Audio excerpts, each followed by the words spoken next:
Guys welcome back to our channel. কেমন আছো তোমরা সবাই? আশা করি আমার সমস্ত বন্ধুরা খুব ভালো আছে আর আমি ভীষণ ভালো আছি। তো সবাইকে গুড ইভিনিং। তো এখন একটু বেরোচ্ছি, এখন যাচ্ছি একজনের সাথে দেখা করতে। তো কার সাথে দেখা করতে যাচ্ছি, কোথায় যাচ্ছি তোমরা ভিডিওটা দেখলে বুঝতেই পারো। তো সেরকম বড় ভিডিও না, সামান্য ছোটো একটা ভিডিও। আমি তো ছোটো ভিডিও তোমাদের সাথে শেয়ার করি, তাই না? তোমরা কেউ স্কিপ করে দেখো না প্লিজ, ছোটো একটা ভিডিও দিচ্ছি, কেউ স্কিপ করে দেখো না। আশা করি তোমাদের ভালো লাগবে, তো ভিডিওটা কন্টিনিউ দেখতে থাকো। তোমরা দেখো ফাইনালি আজকে কার সাথে দেখা হলো। তোমরা তো অনেকেই হয়তো চেনো, তোমার চ্যানেলের নামটা বলো। এস ফ্যামিলি স্বপ্নাদি, ঠিক আছে? তো স্বপ্নাদি এসছে আমাদের শান্তিপুরেই, তো দুদিন আগে এসছে এখানে। স্বপ্নাদির আত্মীয় বাড়ি আছে, তো স্বপ্নাদির সাথে দেখা করতে এসছি। বললাম আমাদের বাড়িতে যেতে গেল না, তো কালকেই ব্যাক করবে, বুঝলে? তো এর জন্য আজকে এলাম। চলে যাবো, না হলে যেতাম, আর কোনো ব্যাপার না। প্রত্যেক বছরই দেখা যাবে, আবার দেখা যাবে কবে দেখা হয়। পরের বছর এলে মাম্পিদের বাড়ি দুদিন গিয়ে থেকে আসবো, দেখবো। তোমরা সাক্ষী থাকলে, বুঝলে তো?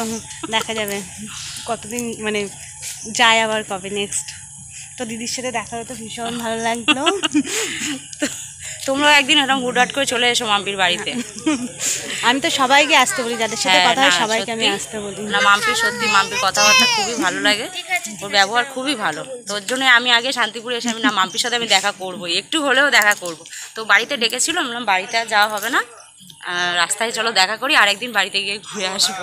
আরে এই দেখো কুচকুটা, দেখেছো? মানু মানু, হাই করে দাও, একটু হাই করে দাও। হাই।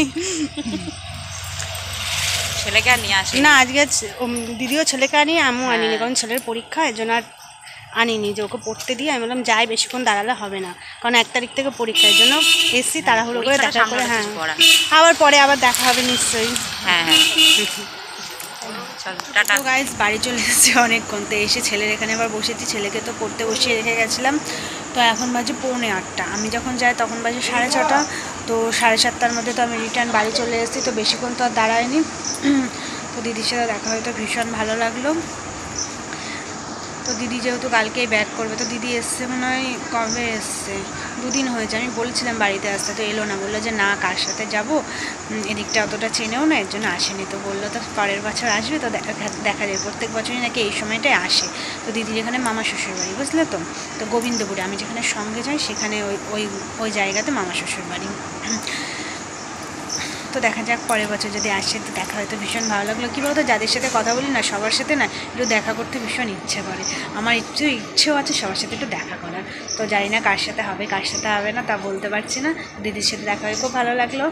তোমরা কে কে চেনো অবশ্যই একটু কমেন্ট করে জানিও। তো ভিডিওটা ভালো লাগলে লাইক কমেন্ট শেয়ার করো, আর সাবস্ক্রাইব করে অবশ্যই পাশে থেকো। দেখা হচ্ছে নেক্সট কোনো ব্লগে। সবাইকে টাটা।